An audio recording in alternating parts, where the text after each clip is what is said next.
it's Lakysha again with what's next here in my husband Johnny's kitchen. I feel like I'm always in the kitchen. Doing something quick and easy again because you know that's what I do. This time I'm going to make a pizza. It's going to be a pizza that is a little bit different than your average pizza. It's going to be a veggie pizza, and it's really good as a party food, or if you have like a banquet that you're going to, it's something you can take for that. Really good when it's hot outside, which we're starting to get hot here in Texas. So I'm going to put that together and let you guys see exactly how easy it is. So getting started, going to take some veggie spray, veggie oil spray, cooking spray of any kind. I've got my small pizza pan here, or cookie sheet. Everybody calls it something different. But I've got the smaller one. I'm just going to go ahead and spray that. If you notice, the sides are pretty high. So that seems to work a little bit better. It's not required, but I kind of like it to be able to push the dough up against the edges. And I'll show you what I mean here. To make it quick and easy, we're going to use just a roll of the crescent rolls. Let me open that up. There we go. And we're going to take the whole thing out as one roll, and we're going to actually just unroll it into our pan here. And once you get that all unrolled, then I will show you how I press it in. So I'm just going to go ahead and roll this all out in the pan. I'm going to press it together. Now you'll notice that it does have the triangle shapes from the actual crescent rolls, how you make those. So I'm just going to mush it together and make it so there aren't any of those triangles, and it's just one piece, one big rectangular piece of the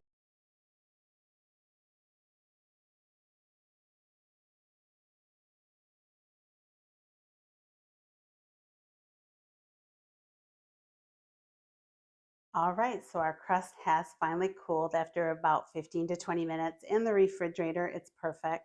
Now by using the croissants, we are able to make a nice golden brown crust. It's nice and crispy on the outside, but it's still nice and soft on the inside. Once it's all completely cool, then you're good to go ahead and assemble your veggie pizza. While it was cooling, I chopped up tomatoes, carrots, broccoli, and cucumbers. I made them very small sizes, as you can see, so that we make sure that it's not going to overpower our crust.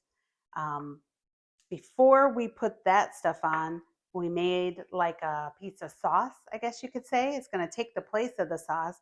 And I did that with the sour cream, the cream cheese, the dill weed, and the garlic powder. So now it's going to be simple assembly here. Just going to take it with my spatula and just kind of move it around here and make it nice and even. A little bit thicker than a pizza sauce would be, but it is definitely very similar. It's going to have such a great taste. You can really smell that garlic and that dill weed, so I'm excited to get this finished so I can try it. Now, I'm probably going to use just about all that I have here. You may not, and that's okay. But I would still use about the amount of ingredients. If you're making a small one like I am, remember I used the small pan, the small cookie sheet, and I used this one just so that I didn't have a huge amount because I'm only making it for myself and my husband, of course, Johnny, whenever he gets home. And I also wanted to have the sides so that the crust can kind of push up against the sides so it's not so flat.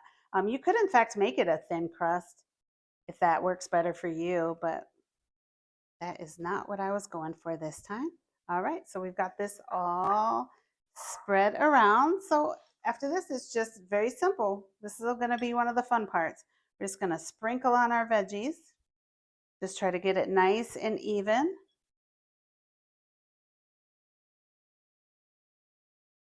There we go. So we got our broccoli on there. And you'll see that it's good to make the really small pieces because it spreads much more even. I'm going to do the tomatoes next. Now you want to make sure all your veggies are dried out because you don't want it to make your crust damp. So just make sure that you don't have all the seeds and the wetness in your tomatoes if you use them. There was a little bit of moisture, but it's not too bad with that. Cucumbers, same thing. You want to make sure that you get all of the moisture that you can out of the vegetables. So again, it's not actually going to put moisture onto your crust. And if this is something that you're doing for like a gathering or a party, then you definitely want to make sure, because it's going to possibly be sitting out for a little bit, you want to make sure that you don't put too much moisture on the crust. You don't want it to end up soggy. All right, last thing, we're going to spread these carrots. Now, you can put less. When I take a bite of this pizza, I want to taste everything. And it's so pretty, so beautiful. Look at that. Doesn't that look delicious? You can kind of make sure you get everything spread out to the edges and then push it down so that you can get it to stick in the sauce that you made. Now you're still going to have some of the veggies probably when you cut it and you go to take a bite, it's probably going to fall off, but we'll see that here in just a moment. So I'm going to stick it back in the refrigerator for probably about 5, maybe 10, depending on how quickly it cools. I just want to make sure that this all gets nice and chilled so that all the temperature of everything matches. So we are all finished with the veggie pizza. Oh my goodness, it smells and looks delicious. So it's time for us to do a taste test. All right, so we had it back in our refrigerator for about 7 minutes and it's ready to go. It's nice and cooled, everything's solid. I'm super excited for this taste test. Look at how beautiful and how delicious that looks. I have it piled high with the vegetables. I'm gonna take my pizza cutter and go and make myself a slice.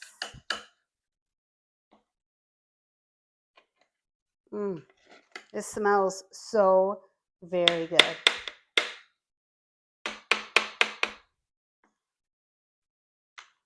All right, let me get a slice out. Stuck a little bit right there. Look at that. Oh man, that looks so good. Look at the thickness of the crust. Do you see why I wanted to use that pan? So that you could get that side crust on there. But if you want a thin crust, then by all means you can choose a different pan or a bigger pan and lay it out as flat as possible. All right. Wow. Look at this. This looks so delicious. Oh my goodness. That was really good. The flavor that for that sauce that we replaced is so good with that dill in it. But again, remember I said you could use the ranch, half of a ranch dressing packet too, if you want to. But with all these flavors, all these veggies, and that sauce, and then the crust is crispy on the outside, chewy on the inside. This veggie pizza is delicious and it's cool. So I'm in 80-degree weather in Texas and I am not baking a hot pizza and eating a hot pizza with steam and everything coming off from it. Mind you, we did bake the crust, but again, this is another quick and easy recipe, veggie pizza with Lakysha from What's Next, and I'll see you next time.